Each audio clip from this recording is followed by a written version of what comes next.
Hi, Candace again, looking slightly worse for wear. I went out, I came back, half my makeup is worn off, my lipstick is gone completely. I ate dinner, my hair's fallen flat.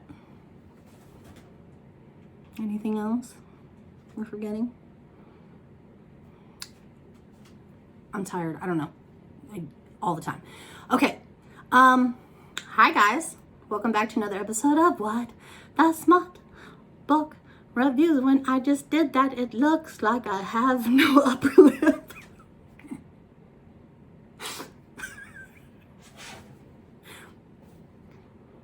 What the fuck is wrong with you? Okay, hi guys. My name is Candace and I'm your host. And welcome back to another episode of What the Smut. In today's video, I know you're thinking, Candace, you look really bedraggled. Is it bedraggled or bedraggled? You look a hot mess. Okay, yes, that is fair. But I looked decent before, and then many hours have passed, and so I don't look so decent, but I wanted to get this review done today because the next time that I push myself to review may be like 2 weeks from now. So, I'm trying to just push it out, okay? So this is what we're working with right now.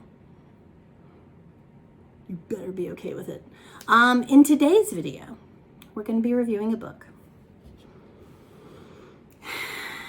Okay, I read this book and actually all of the books in this series on my Kindle because I didn't know if I would like them or not, TBH. I have expressed in the first video for this series that it was my first ever dragon shifter novel. I know. I talked about it more in that video, but I'll just briefly touch on it here. I don't really do, I have like there's like a box, okay? And I live inside the box, and inside the box, there are vampires and werewolves and demons and Valkyries and things like that. When you start getting into realm of shifters, the more outlandish you get, the less interested I am. Does that make sense? So like panther shifters, I immediately go, I don't know if that would be for me. I can't imagine getting into something like that. Okay, dragon shifters, up to this point, have been like that for me as well. And I was like, no, not interested. But I took a chance, and I read the first book. And I was like, yo, that was actually pretty good. That was pretty dope. Read the second book and was obsessed. Like, the second book is my jam. Like, I've now read the third book, and it was really good. Like, really good. But the second book is still like it's probably still my favorite. In today's video, we're going to be discussing this book. This book, that is the third book in Lauren Smith's Brothers of Ash and Fire series. I liked the books so much that I went to Amazon and bought the trade paperbacks because they don't come in mass market. They come in like the big ones, which I've talked about before. I actually don't mind the trade paperbacks. I like them, actually. I might like them better than like mass market. I definitely like them better than hardcover because they're just more easily portable. Even though they're big, they don't weigh as much. And I've talked about this before too. Indie authors who sell their books on Amazon and offer it like published, like Amazon printing them for them. I guess is the way it works. Amazon uses a certain type of like veneer or like matte, like a glossing to go on the covers of these books that is like sensory overload for me. Like it feels like almost like suede, and I can't explain it. And like, I'm not doing this on purpose, but like now I kind of am doing this on purpose. But it's just, there's just something about the way the covers are done for these books that just makes them so much more appealing to me than like a mass market paperback that has like a glossy cover. It's just like, anyway, I gush. So yeah, so I liked the series of what I've read so far enough that I ran to Amazon and I purchased the paperback books.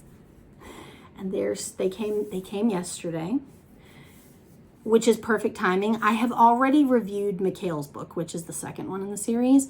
And at that time I did not have the physical book, but now I have the third book, which is Rurik's book, which is just, okay. So I'm very honored to be able to like show this off in person. This book has 372 pages.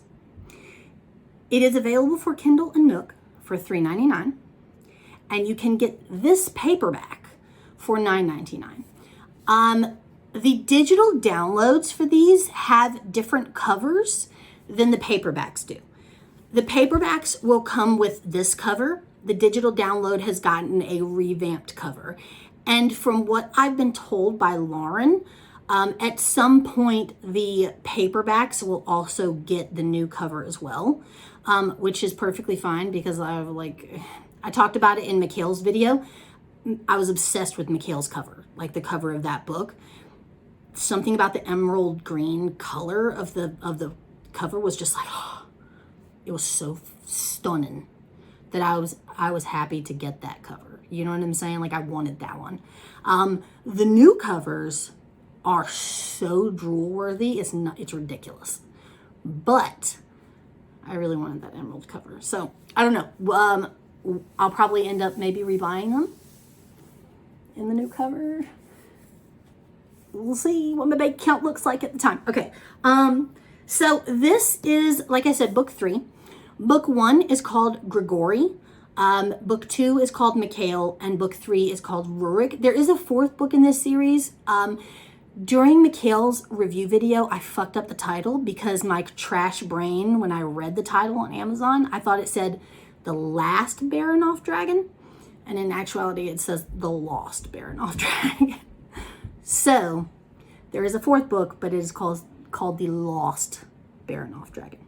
And it is actually, so the first 3 books are based on brothers. There's 3 brothers who are dragon shifters. The 4th book is their like long lost uncle. And I have not read that one yet, but it's on my list. I will.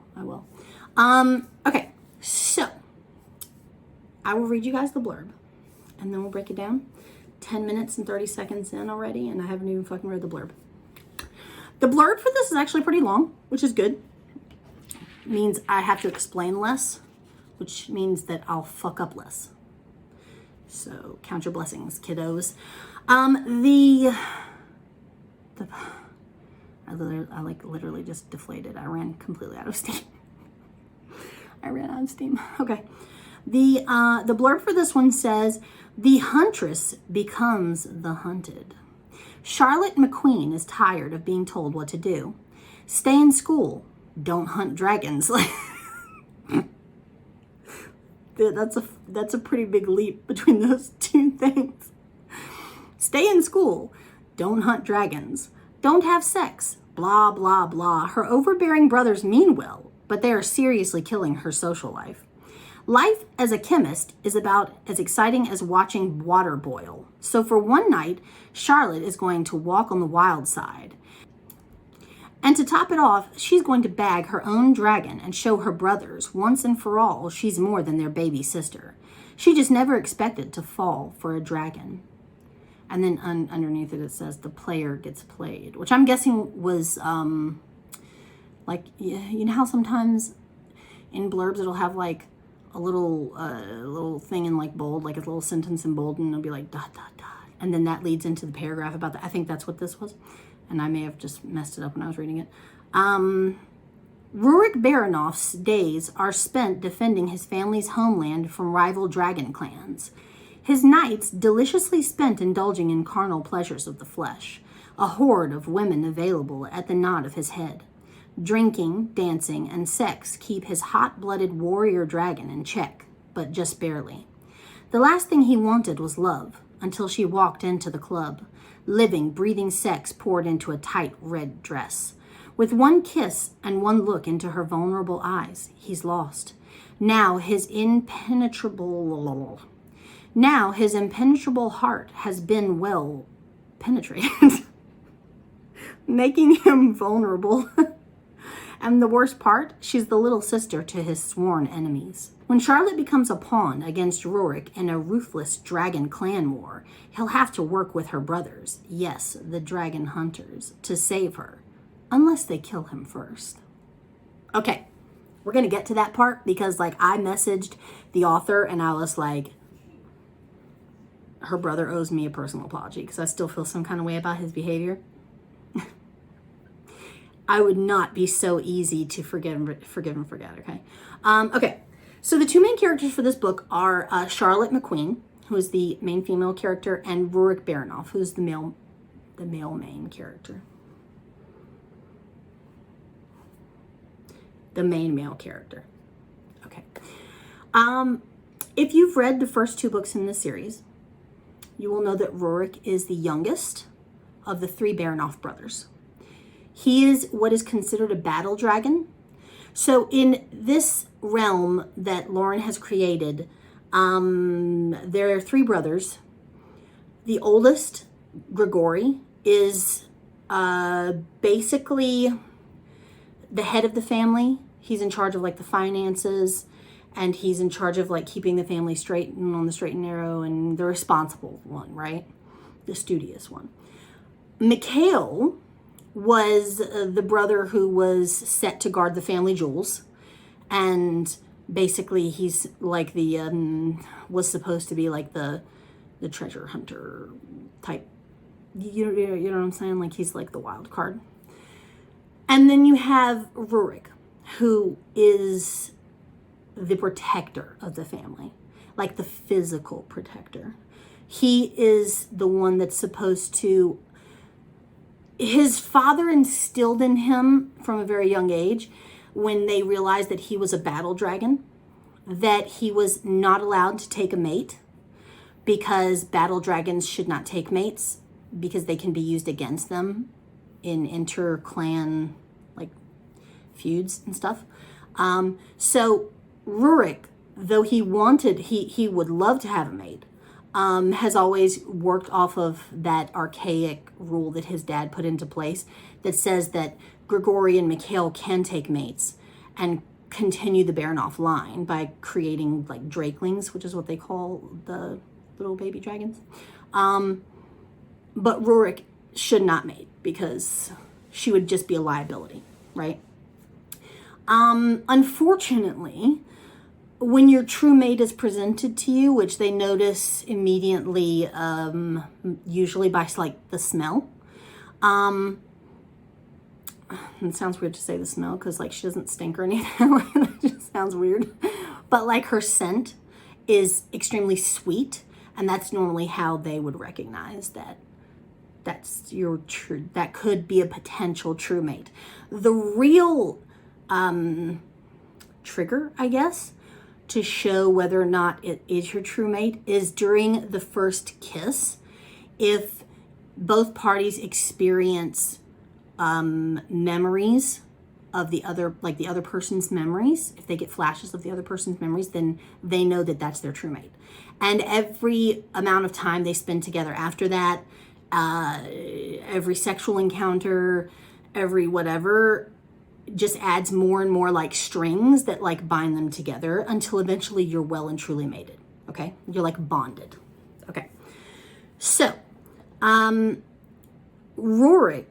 had a human bartender who worked for him. He is the owner of a nightclub where it's like a hedonistic type environment where, people just go and let off steam and have a good time. And it's like a place where there's no judgment for like, sexual encounters and dark alcoves and yada yada. Right.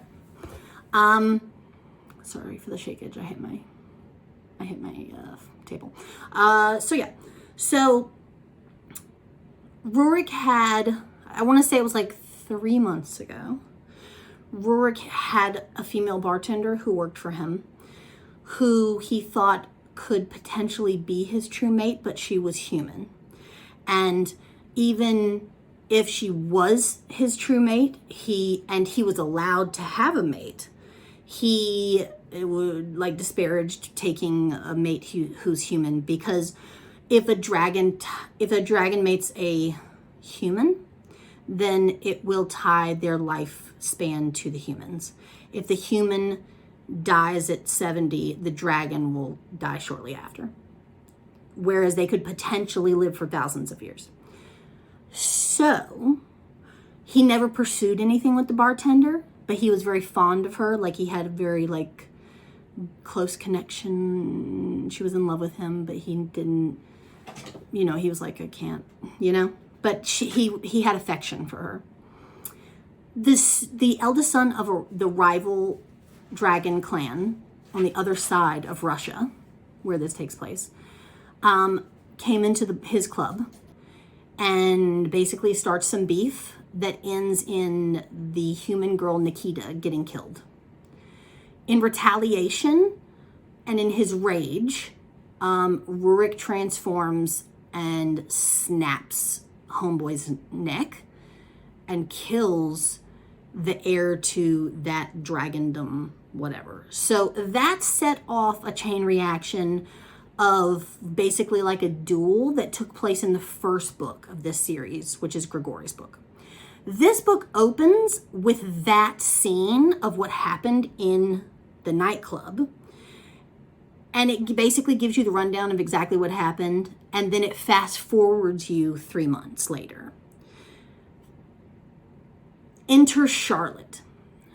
Charlotte is the younger sister of the head of the Brotherhood of the Blood Moon, which is just like a lot of other supernatural or paranormal romance novels where you have like vampires and slayers, or you have like, a secret society that keeps the supernatural society in check, or that is out to get the supernatural society and like eradicate them from the earth. It's something similar, but it used to be that way. Like the current head of the organization is much more level-headed, allegedly, much more level-headed and perfectly content to let the supernatural beings, live their lives as long as they're not actively causing problems or harming or killing mortals or whatever. Because of what's happened with the Baronoffs and the Drakurs, which is the other rival dragons in Russia, the Brotherhood believes that they're on the cusp of a dragon war that could cause human casualties.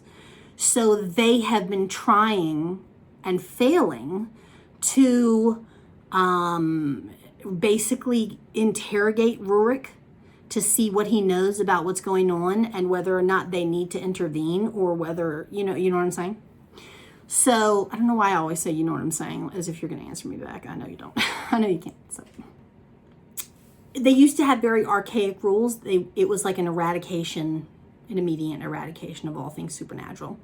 But now the head of the organization is the grandson of the last person who had those rules. And he was raised by his father when his father took over the organization. He was raised by his father to basically see the difference between evil supernatural beings and supernatural beings who disguise themselves as human, lived as human and amongst humans, and just wanted a normal life and a family and whatever. So they've been trying to get Rurik alone in a room for the longest. And every time they send in female agents to try and like get him off on his own so they can like drug him up and interrogate him, he sniffs them out and it doesn't pan out. He gives them the boot. Charlotte is the younger sister of the now head of the organization. They also have another brother who is like the head's right-hand man, but who is like the hot-tempered one. And whereas Damien is the head of the organization. He's supposed to be the level-headed one. Charlotte is their younger sister, and she is a biochemist. She's worked her entire life in a lab. She's been coddled and overprotected to the point where she's treated like a child most of the time. She's been so overprotected that she's essentially had no life. Like, they're constantly having agents like tail her to look out for her, when in actuality they're just smothering her to death, right? So she fakes going to a conference, a biochemist conference or whatever, and in New York, and in actuality she gets on a plane and she flies to Russia. She's in Moscow, and she decides that she's going to do, or attempt to do, what no other agent of the Brotherhood has been able to do. Because she has wanted for the longest to be a member of the Brotherhood, but her brothers won't let her because they think it's too dangerous. So she's like, okay, well, I'm going to go to Rorik's club, and I'm going to bag this dragon, and then they'll see the value that I have, and they'll have to admit that I'm not a child and I know what I'm doing, right? And maybe they'll let me in the Brotherhood. So she, as a biochemist, has developed not only, if you read the series, I mentioned in the last book that there was a serum that was created back in the 1500s that was used against Mikhail to basically devoid him of his dragon or suppress his dragon for a few days at a time. And it was used in order to take away his powers or his super strength so he could be locked up. That serum has resurfaced, and it was given to Charlotte by another hunter with the Brotherhood who found it. It was given to Charlotte to analyze, to see exactly what it is, and how dangerous it is, because now she's thinking it shouldn't fall into the wrong hands. If it falls into the wrong hands, they could mass produce it and weaponize it and whatever, and she doesn't really want that. And that's her best friend Meg, who is a hunter for the Brotherhood. So Charlotte has that serum, and she also has developed what she thinks are like pheromones that she can apply as like a perfume that's supposed to attract the dragon in Rurik. So she thinks that gives her like an advantage. So she goes to the club. As she goes in, like some rando Russian dude like smacks her on the ass. And she like, okay, like I'm not trying to get in no beefs here because I have basic self-defense training. That's about it. She goes to the bar. I think the bartender is like a werewolf, because he can like secretly read her mind and know exactly what kind of drink she wants without her saying anything. So she gets a drink. The guy who hassled her at the front comes up to the bar to hassle her again. She like tries to defend herself, and him and like a couple of his friends start trying to like surround her, and she knows she's getting ready to be in some serious shit. And then Rurik sees the scene playing out, comes to her rescue, has the guys like booted out. And then from that point on, he's like, damn, girl, you smell delicious. Let's make really deep eye contact with each other. And I want you to get up in that cage, and I want you to dance for me, girl, because it's something about you. Okay? I think you can see where this is going. Like, they end up leaving the club together. She stays until he closes up the club. They leave the club together. They go to his penthouse, where they go upstairs and they have like a little makeout sesh. And then he's like, I can't do this. Like, I'm not allowed to have a mate. I can't get involved with you. You're here alone in Russia by yourself, which is really dangerous. And you need to be protected. I'm going to take you back to your hotel and drop you off. Okay. He gets them to her hotel. As they're getting off of his motorcycle, because yes, he has a motorcycle, there's like a drive-by shooting. They're after him. And it's like all being organized by the father of the dude he killed. The father of the dude that he killed, Dmitry Drakor, who's the head of the Drakor dragon clan, has enlisted the aid of, I think it's like Venezuelan dragons or something, and, you know, like almost like a hitman to come and take Rurik out. Because Rurik is the threat. Rurik is the battle dragon. He's the most warrior-like of the three brothers. If we get rid of Rurik, then there's nobody left to protect the family. The other two dragons who are mated and have babies on the way will tuck tail and run, right? So that's his plan. So they try and kill him. He takes a couple of slugs in the back. Charlotte helps him get upstairs. She has to pretend like she doesn't know what he is while she removes bullets from his back.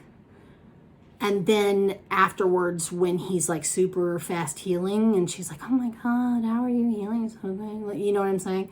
Like, she has to pretend like she doesn't know that he's a dragon. Okay.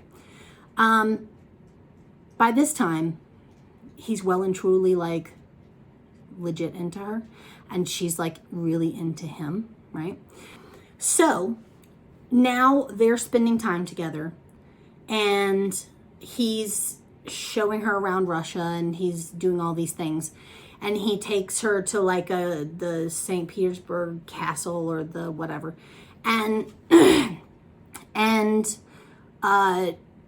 he introduces her to his brothers, and by this time they're mated, so they have gone ahead and had sex, which P.S. Charlotte was like a virgin. That's like their kryptonite, virgins. But they've basically bonded. It's not something Rurik intended to do, but he couldn't help himself because, you know. So they're bonded, and, you know, she's met the family, etc., etc. She still has not told him who she is and what she's doing there. Eventually, she divulges this to him, and he's like not mad. He like, I guess like the affection or the love that he's starting to feel for her supersedes the fact that she was going to like drug him and whatever. So it's like water under the bridge. Like he's not upset about it. So they're like, she's like, okay, how are we going to, like, she's thinking to herself, how am I going to break this to my brothers? Because now I have to tell my brothers that I'm mated to a dragon, you know? In the meantime, Drakor is behind the scenes trying to play the Brotherhood against Rurik's brothers.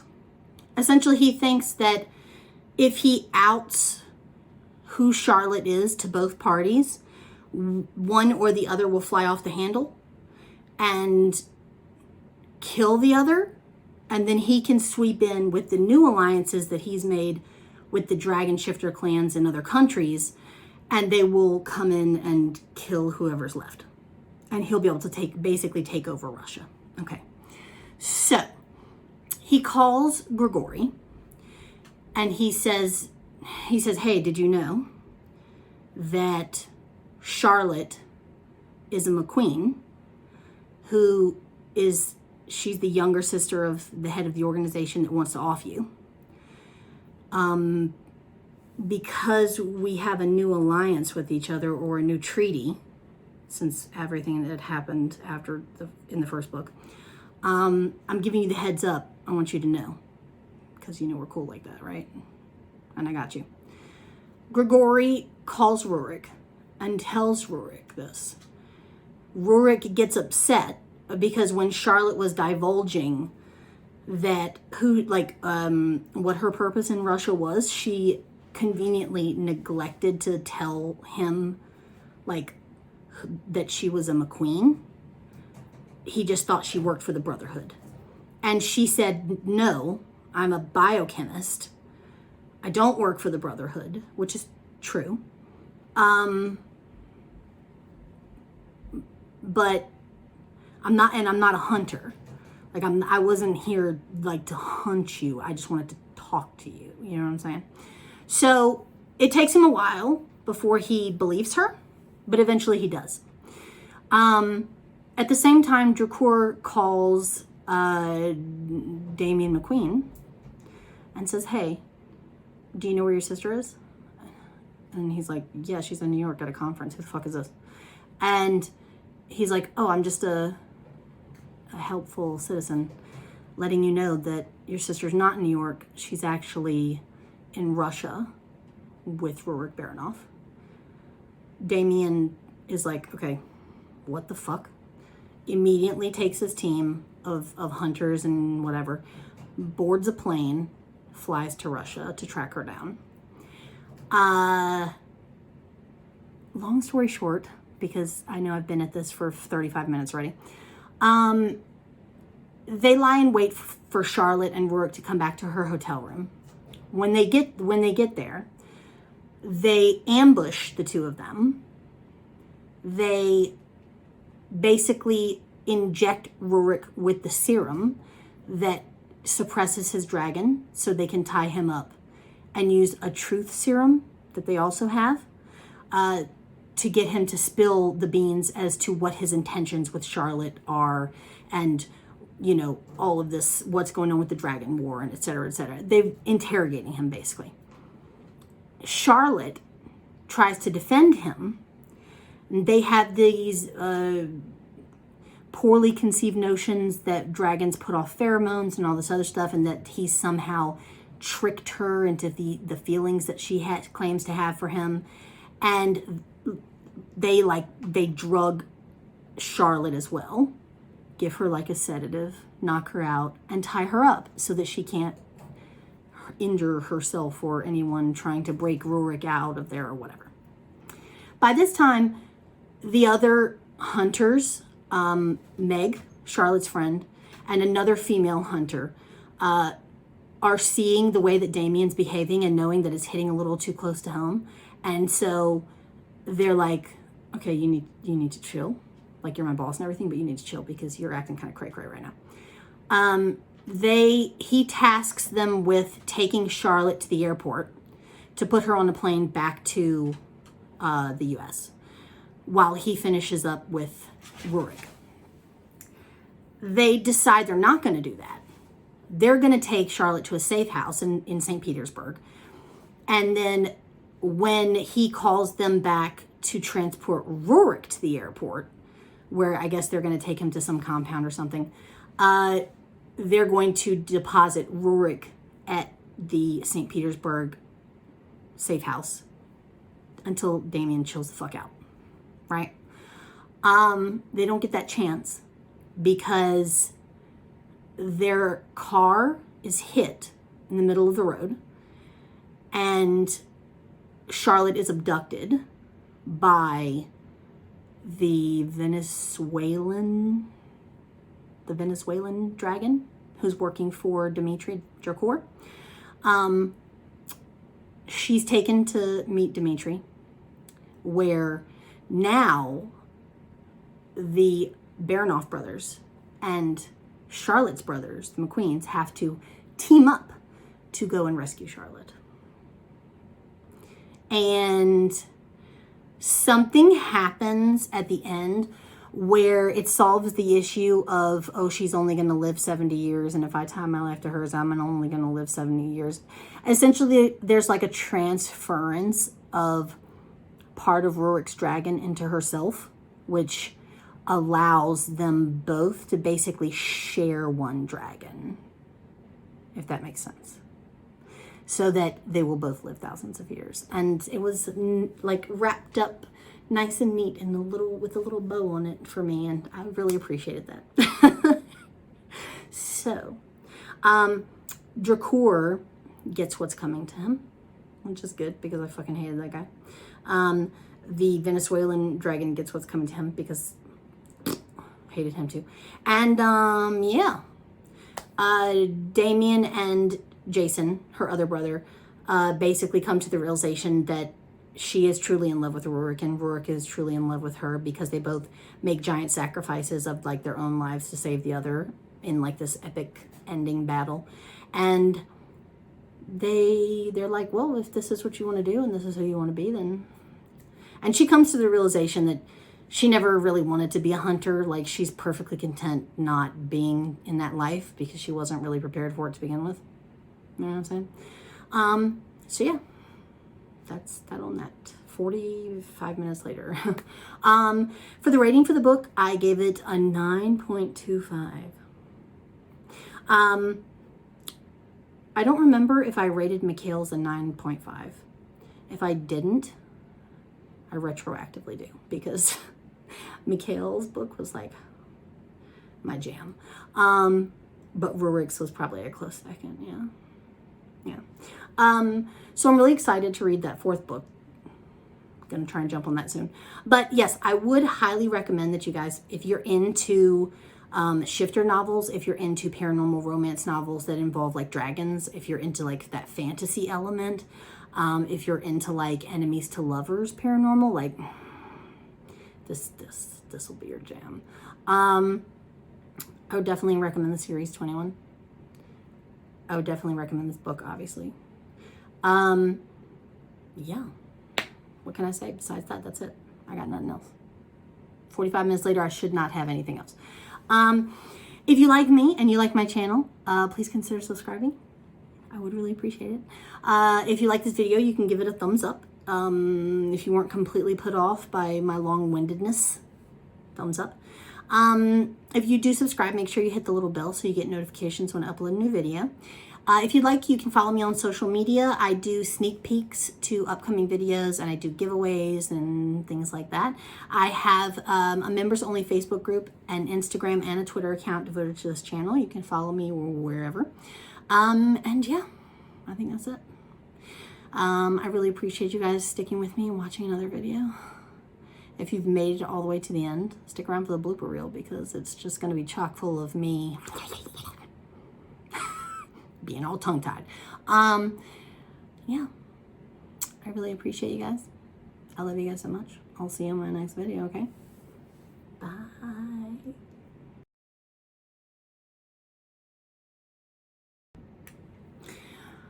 Okay. Candace here again. Hi. Make sure I don't have any lasagna in my teeth. Hey. Okay.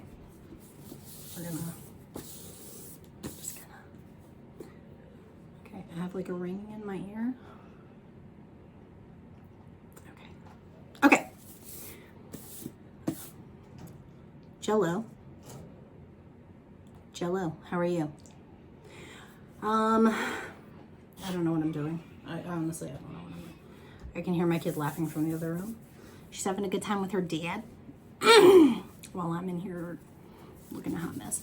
I hope that none of you guys are watching me in like 1080p or anything, because y'all gonna see like hair and lint and shit all over my internet. That is the third book in Lauren Smith's Brothers of, is it Ash and Fire? Brothers of Fire and Ass. Fire and Ass. God. Okay. And to top it off, she's going to brag. His nights deliciously. I read that correctly. I said it correctly. And then I still hiccuped like I didn't do it correctly. Okay. It's late and I'm really tired. Probably should have saved this video for tomorrow, but oh well. Where the fuck was I at? When Charlotte becomes a pawn against Rurik and a ruthless dragon clan. Oh my god. Every time. Every time.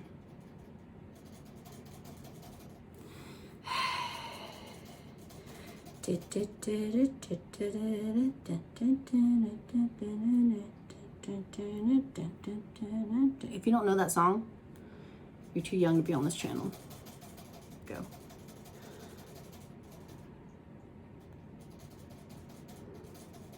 Okay, well, while Freckles is drinking and I can't talk about anything serious, I was on Spotify the other day and they suggested a 90s playlist to me. And I clicked on it and I just like hit shuffle and I was like, let's see what this is all about. 95% of that playlist was a panic attack, like an age-related panic attack. I thought to myself, oh my God, I remember these songs. I remember where I was when I heard these songs or when I listened to these songs. And oh my God, I'm gonna be 37 this year. 37. Sorry, let me look into the 37. Anyway, so yeah, so there was like some Blackstreet, no diggity. There was some Tom's Diner, which is what I was just singing. I forget who sings that. Suzanne Vega. Anyway, I just remember that song from Untamed Hearts with Marissa Tomei and Christian Slater, and I can't hear that song without thinking about like him having like a baboon heart or whatever. He didn't really have a baboon heart. It was like a story they told him in the orphanage where he grew up. But if you've never seen that movie, you don't know what it's like to have your soul ripped out. Because that movie's fucking tragic. But like in such a good way. There's very few movies that end where one of the main characters die. Like one of the main... It's like the same thing as like my stance on HEAs in books. If a movie is classified as a romance movie, and then one of the two main characters dies, I usually get livid. This one, I was so upset, but I've watched it multiple times. Because it's that good. And it's like, it's worth the pain. Because like, when she looks at him and she's like, I'm gonna fall in love with you. It's okay, you don't have to love me back. And I was just like, like ugly cry. Okay. All right, Freckles is done drinking now, so let's get back to our review since we're 22 minutes in and I haven't really talked about anything. Okay, so what was I talking about? The head of the blood...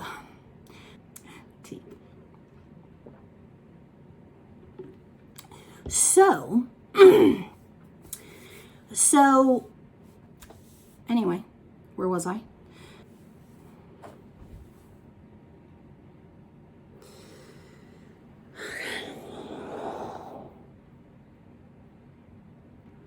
I'm so exhausted. It's like 10 o'clock at night. It's been a long ass day. My lips are so chapped. So dry. I'm Audi 5000 bitches. I'll see y'all later. I love you so much. As you can see, I'm still orange, but I'm a little bit less orange, which is fine. I can live with this color orange. The other orange was like, this one's okay. The longer it goes, it'll wash out and then I'll dye it again. And the cycle will begin anew. So keep a lookout for that.